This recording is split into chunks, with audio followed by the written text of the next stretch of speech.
Thank you. Last night at 10 o'clock, I submitted an amendment to go on the floor today, and I was immediately told it was too late. I knew it was too late because at 7:30 I received an email telling me that I had to have the amendments in by 9 o'clock. But at 7:30 I was here embroiled in the debate around the mother and baby homes. Now, I had a complaint to the Ceann Comhairle this morning about this, and I was told that the Business Committee agreed 9 o'clock as the deadline on the evening before. I can't corroborate that, but I can tell you it wouldn't have. I know the staff are very busy, but it wouldn't have killed somebody to send that email that they sent out at 7:30 last night, giving you an hour and a half notice for the deadline for your amendments, to have sent it out if and when the agreement was made. Anyway, that's my complaint about it, but I just want to read the amendment I would have submitted, identical, in fact copied and pasted, from the amendment that we achieved to get into the last emergency measures when we passed them back in March, emergency measures in the public interest. And they basically cover all proposed evictions in tenancies in the state. For the avoidance of doubt, it included local authority and approved housing bodies. And for the avoidance of doubt, it included all travellers currently resident in any location should not, during the crisis, be evicted from that location, except where movement is required to ameliorate hardship. Well, there's a lot of hardship among the traveller community, and I know the Irish Traveller Movement have written to you recently, and they've made a very, I would say, very well argued and thought out plea for you to put a ban on evictions of any travellers for the duration of the crisis. In fact, in the last few weeks, there has been a significant rise of COVID infection in the travelling community.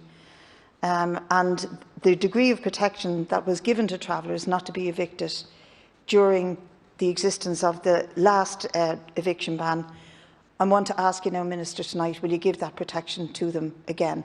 I support the amendment to increase it to 6 months, but even as it stands, will the non-eviction of travellers apply for whatever duration we end up with? And I hope we end up getting this amendment passed. It's really, really important, particularly because this is an extremely vulnerable group, and the sort of chronic diseases that they're at risk of arise mostly from the conditions they live in, often damp and cold, lacking proper sanitation, water facilities, no ability to heat their homes, etc. And the homes leave a lot to be desired for hundreds of families and over 3,000 children who are living in inadequate conditions. And a lot of these conditions lead to the sort of things that COVID goes after, the vulnerability that involves chronic lung diseases, pulmonary diseases, heart conditions, cystic fibrosis, asthma. That's what COVID loves. It loves to go after that vulnerability. And a lot of children and adults living in traveller accommodation are very susceptible to this problem. There is a huge level of homelessness among the travelling community. It is overrepresented as a proportion of the entire population. And I think you know this, Minister, that most homeless accommodation is up to 10% of all homelessness is made up from the travelling community. And I think that this has to be in your radar, that travellers will not be evicted for the period of time, and I hope it's the 6 months. I am raging that I wasn't allowed to put my amendment. I think it's grossly unfair, not just to the travellers, but to all those vulnerable groups that we were setting out to protect. And I'll just finish by saying, Minister, that the local authorities in this country have sadly and badly let down the travelling community. The Irish Traveller Movement in July revealed that nationally 30% of travellers currently in need of accommodation.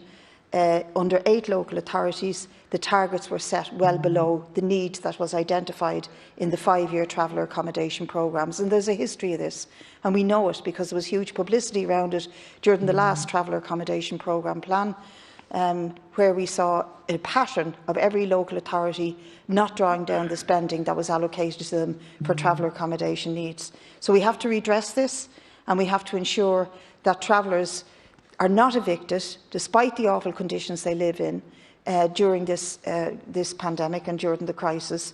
I would argue that it isn't good enough just to extend this for the period of level 5, that really you're not going to come out of level 5 and have no COVID. You've admitted this yourselves. I think I've heard on radio programmes and other interviews over the last week the expression ebb and flow being used by many of the government ministers. So ebb and flow, not zero, not crushing, not breaking the virus, but actually ebbing and flowing. So this is the strategy of the government, and if that's your strategy, then you need to ebb and flow some decency in the direction of the most vulnerable. And among them, I give a shout out for the Irish travelling community. They need to be protected too.